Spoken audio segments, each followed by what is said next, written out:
Hi, this is Gilles, the radio prepper. This video is for beginners. I get a lot of questions about frequency, modes, bandwidth and bands.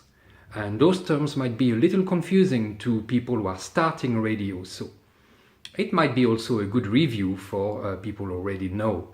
But we'll start with something that we all know already, and that is the FM broadcast radio band, 88 to 108 megahertz. So what is a radio band? Well, let's take the FM broadcast band. It starts at 88 megahertz and goes up to about 108 megahertz. What does that mean? 88 megahertz refers to the frequency of the electrical current that's used to send radio waves. So if we have here 0 volts, meaning no electricity at all, we have AC current, alternate current, which goes up in voltage. Voltage is the force of the electricity. Goes back down, crosses the 0 point, and goes back up here. And it keeps on going like this. And this is a bit like your house current. Your house current, for instance, in the US is 110 volts. And it does this either 50 or 60 times per second. So it's 50 or 60 hertz, meaning that it switches polarity 50 or 60 times per second, depending if you live in the US or in Europe. In Europe, the force of the current is 220 volts. The frequency then is how many times this occurs in 1 second. In the case of 88 megahertz, it's 88 million times per second. So 88 megahertz is equals to 88 million hertz. And that's a lot of switching in 1 second. You do need to know what these units mean. So hertz is simply how many times per second the current switches polarity. We use hertz, we also use kilohertz, thousands of hertz, or megahertz, millions of hertz. And you will be using these units in everything we do. So know what megahertz, kilohertz, and hertz mean. When talking about frequencies, we will usually use either megahertz or kilohertz. Hertz are used for bandwidth, and I'll get to that later. When we talk about a band, however, the band is a range of frequencies. So if we take FM broadcast radio, we talk about a band that goes from 88 megahertz to 108 megahertz. But usually we refer to that band, that range of frequencies, as a wavelength. The wavelength is the length in meters between this crest and this other crest here. So here is your wavelength. And the wavelength is dependent on the speed of light. If we take the FM band again and we take, let's say, a middle frequency, about 100 megahertz. If we want to know the wavelength, we take 300 divided by 100 and we get 3 meters. So the FM band could be called the 3-meter band. But of course, for FM broadcast radio, we just refer to it by the name FM band, and that's it. But in amateur radio and other radio services, we use the wavelength. So, for instance, if we take 3.5 megahertz, we get about 85 meters. But because this band goes up to 4 megahertz in the US, we call it the 80-meter band. And that's how we refer to bands, basically.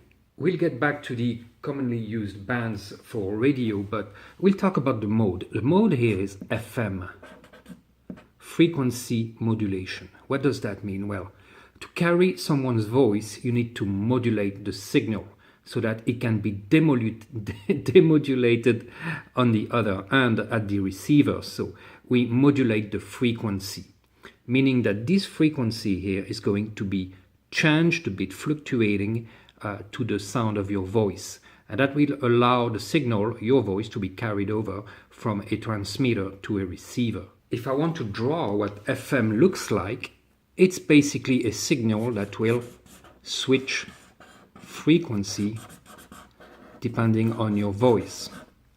Now the power of the signal remains the same. This is the frequency changing on the tone of your voice. There is another mode that you probably know as well. It's AM, amplitude modulation. And in this case, it's the power of the signals that will fluctuate. And not a very good drawer. And carry your voice. So the power changes.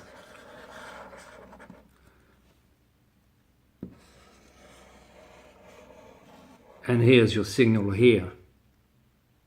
Here's a better representation of AM with my poor drawing skills. So we have your voice here modulated by the power of the radio. And that's what's going to be demodulated on the other hand. Both FM and AM are not very efficient because they take a lot of power to carry the signal, a lot of bandwidth, and I'll get back to that.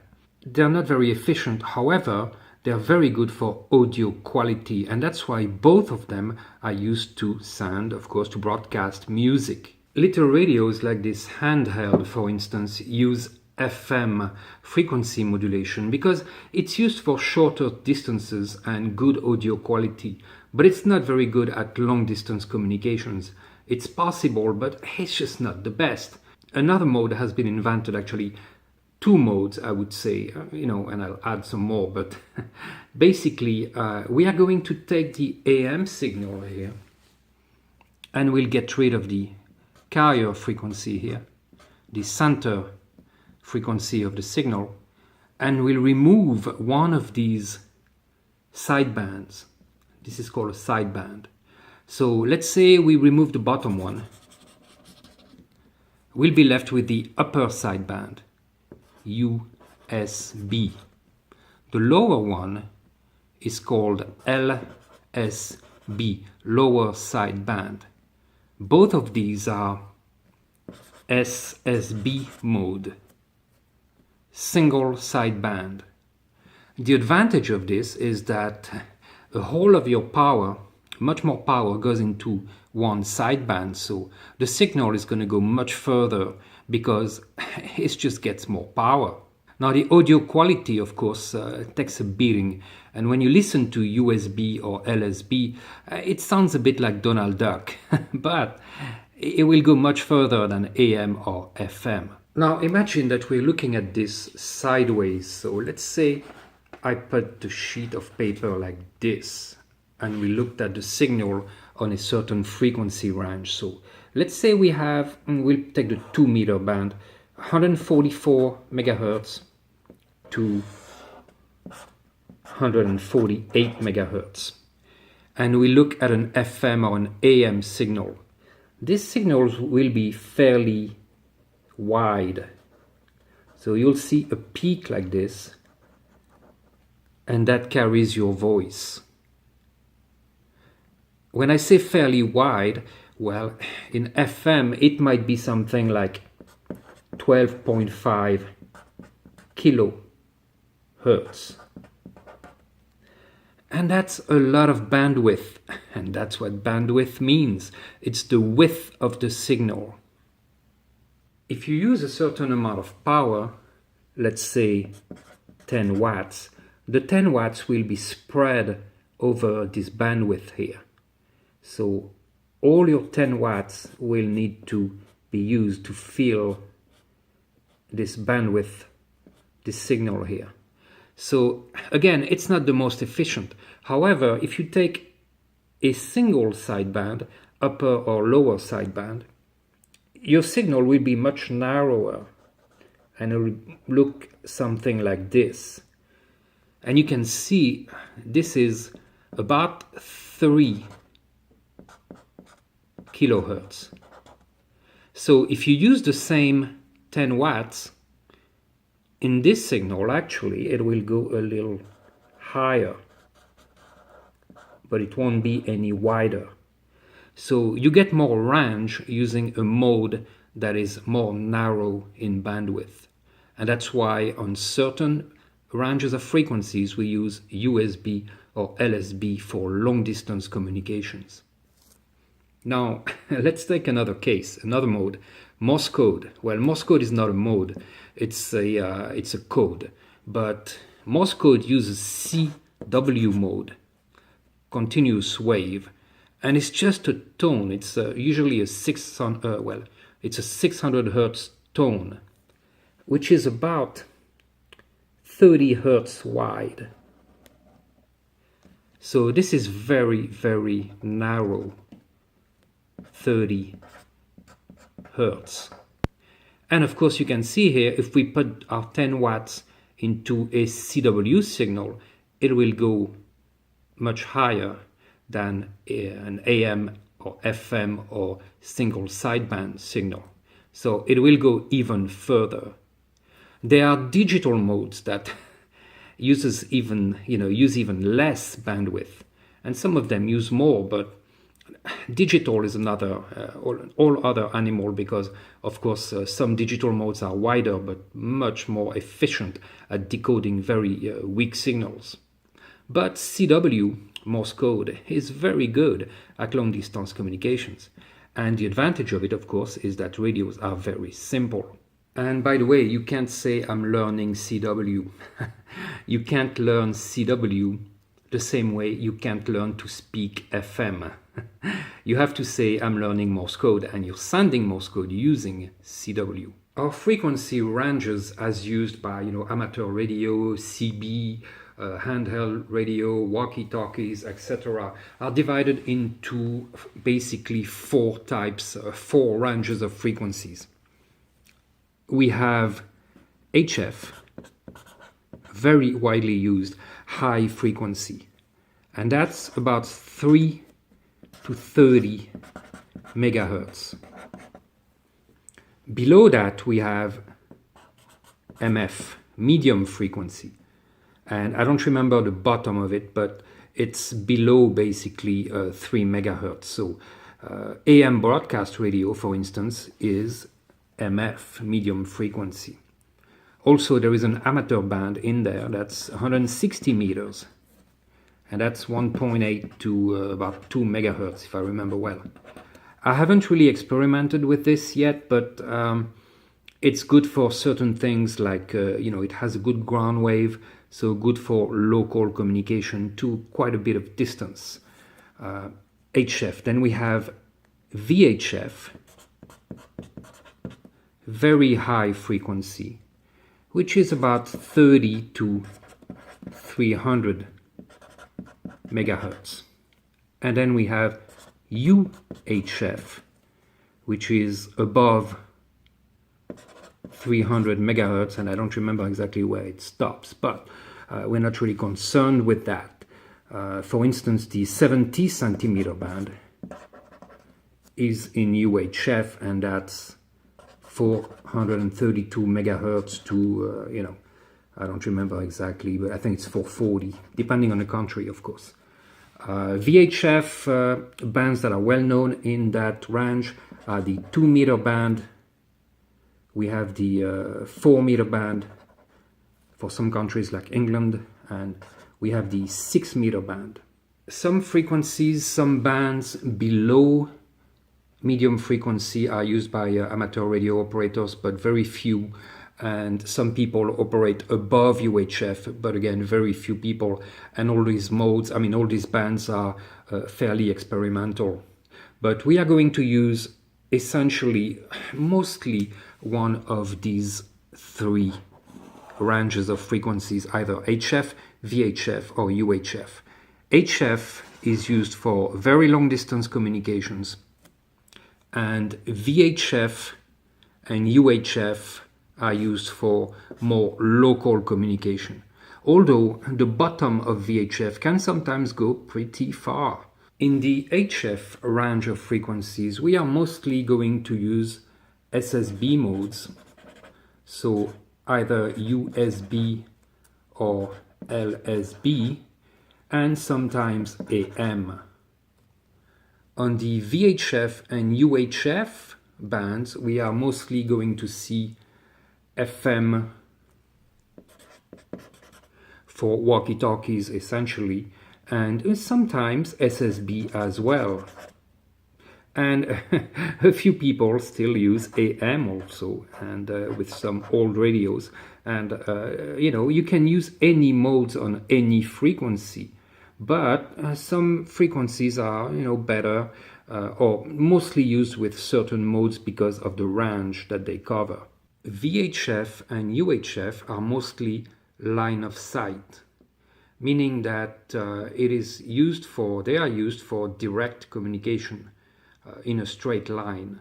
You're not going to rely to some exotic propagation modes, although they do happen, especially on VHF, but mostly it is for local communications between two stations that are in direct view of each other. For HF communication, the high frequency 3 to 30 megahertz, and by the way, CB is included in that because CB is 27 megahertz. It's a little bit more interesting, I would say. Let's picture the Earth's surface here.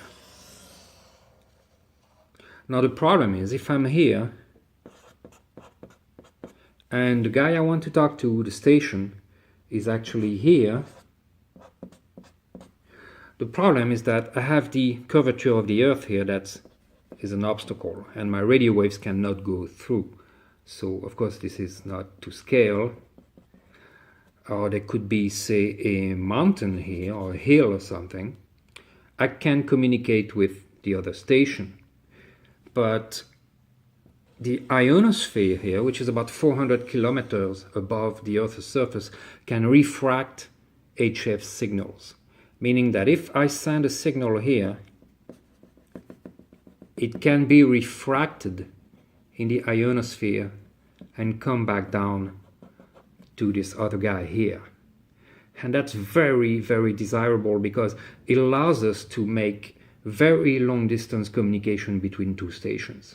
Now, depending on the frequency, if you take upper HF, like CB for instance, CB has a problem because if the angle is too high, your signal can just go straight through the ionosphere and out to space. And that doesn't help anyone.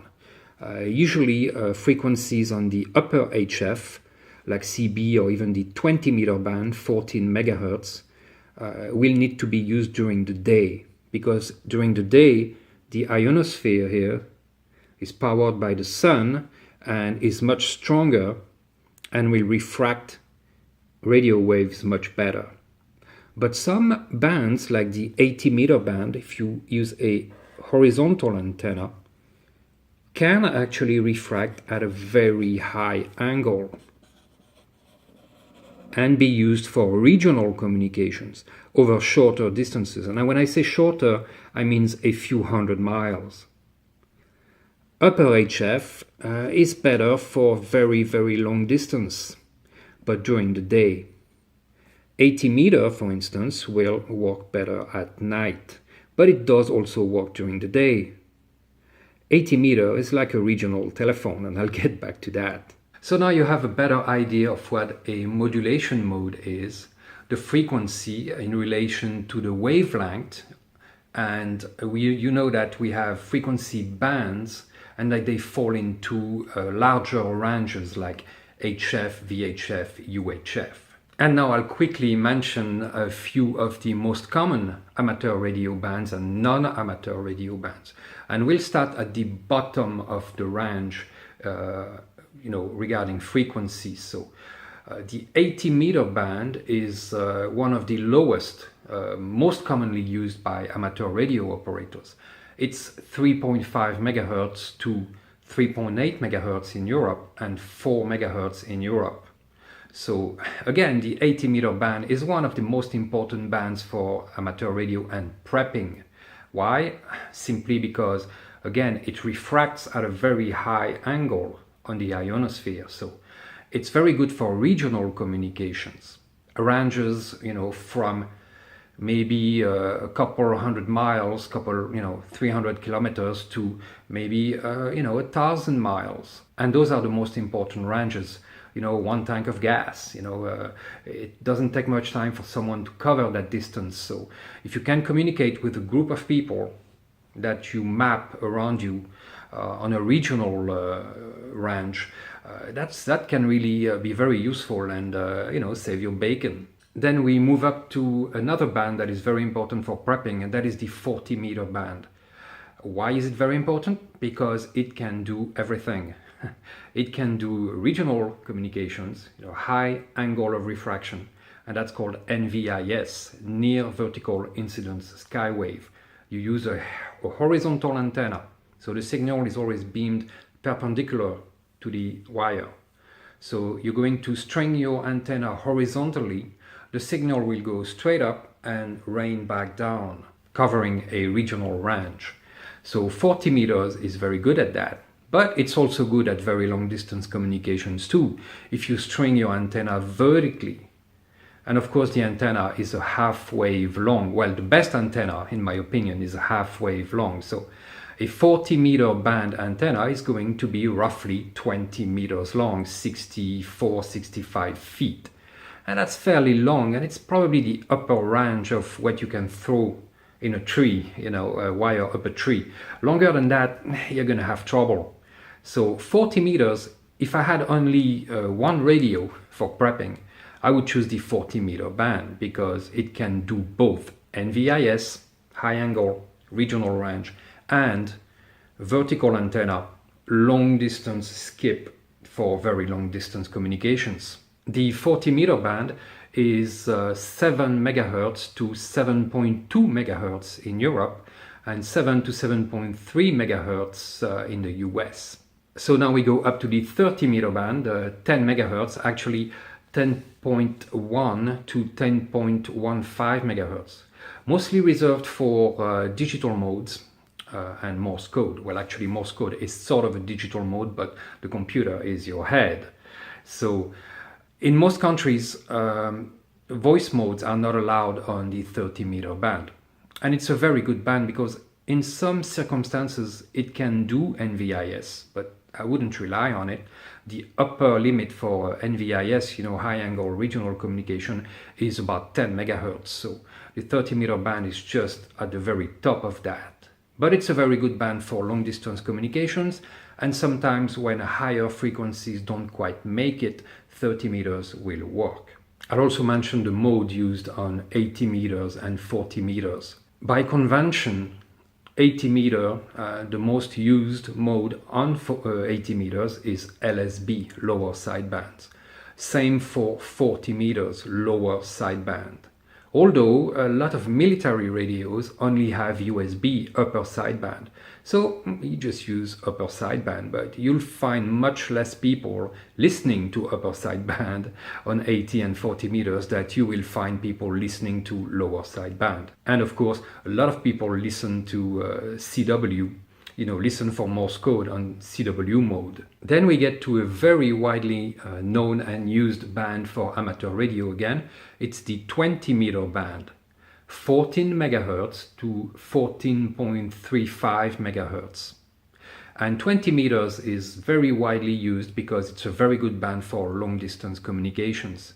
And the band is open, or propagation actually works most of the time, except in the middle of the night usually, although it does happen. But 20 meters is good for DX, intercontinental communications, and it's fairly reliable. Now when we get to bands that are above the 20 meter band, so above 14 megahertz, so you have the 17 meter band, 15 meter band, 12 meter band, CB, and the 10 meter band, we get anywhere from 14 to 30 megahertz. It's much less reliable. It does provide the possibility of making very long distance contacts, but it's not going to work all the time. So you can't really count on it. And that's why for prepping, those are not really good choices. I would personally stop at 20 meters, 14 to 14.35, and leave it at that. The other bands, upper HF, are a lot of fun to play with, but again, reliability is, not the best. So now we'll move to VHF. VHF is anywhere from 30 megahertz to 300 megahertz, and that's a very wide range of frequencies. The FM broadcast radio band is in that. Of course, you can't communicate on that. It's for music, and radio transmission. But if we take, for instance, 30 to 88 megahertz, bottom of FM, a lot of frequencies that are used by the military, actually, and a lot of older radios that you can buy are military radios, and they use FM, the frequency modulation mode. We also have bands like the 6-meter band, which is 50 to 52 megahertz in Europe and 50 to 54 megahertz in the US. And people do use sometimes SSB modes on that band, a single sideband, because sometimes the 6-meter band will behave like HF, but not very often. And when there is an opening, when the communications is possible, everybody jumps on it, and it's a big mess. So you really don't rely on the 6-meter band for very long distance communication. It can happen even in FM, but again, it's mostly for local communications. Then we have the 4-meter band for England and some other countries, 70 megahertz, around 70 megahertz, again for local communications. If we go up again, we go to the 2-meter band, 144 to 146 megahertz in Europe, and 144 to 148 megahertz in the US. And again, some people at the bottom of that band will use SSB and even CW, because sometimes you have some weird modulation modes like tropospheric ducting and all that stuff that will allow long distance communications, but you really have to keep an eye on it for those openings, because it's not going to work most of the time. You have modulation, not propagation mode, I should say, like meteor scatter, and some people even bounce signals on the moon, and amazing stuff. But for prepping, it's not something you want to rely on again. Then we'll go up again to UHF, ultra high frequency, and that's the 70 centimeter band, 432 to 440 megahertz. And that's those radios here, handhelds. Actually, this one is VHF and UHF, so it has the 2-meter band and the 70 centimeter band. So you have two bands here. In FM modulation mode, it also has a digital mode, DMR. That's something entirely different, but it's very efficient. Well, it's fairly good for local communications. It doesn't have any Morse code or anything like that, no SSB, so you can't really count on it for very long distances, although sometimes they will go up to 100 miles. You never know, and with a good directional antenna, you can even get a little bit more than that. And sometimes, again, there is an opening and boom, you go 1,000 miles, but it's fairly rare. So UHF is used for local communications. Now we all have our favorite bands, of course, and favorite modes. My favorite modes, for those who watch my videos, know that it's the CW mode, to send Morse code. Why? Because it's really efficient and it doesn't require, a computer like a digital mode. And it's probably the most efficient mode that doesn't require a computer. So the radios are very simple, they're very small, and they use very little current, and that's why I'm a big fan of Morse code and CW mode. I'm a big fan of the 80-meter band, the original telephone. The antennas are very long, 134 foot, but if you string them horizontally, it's not so much of a pain, and you can get very reliable regional communications that way, using modes like USB, LSB, and CW. Even digital modes. I also like the 40-meter band for the same reasons.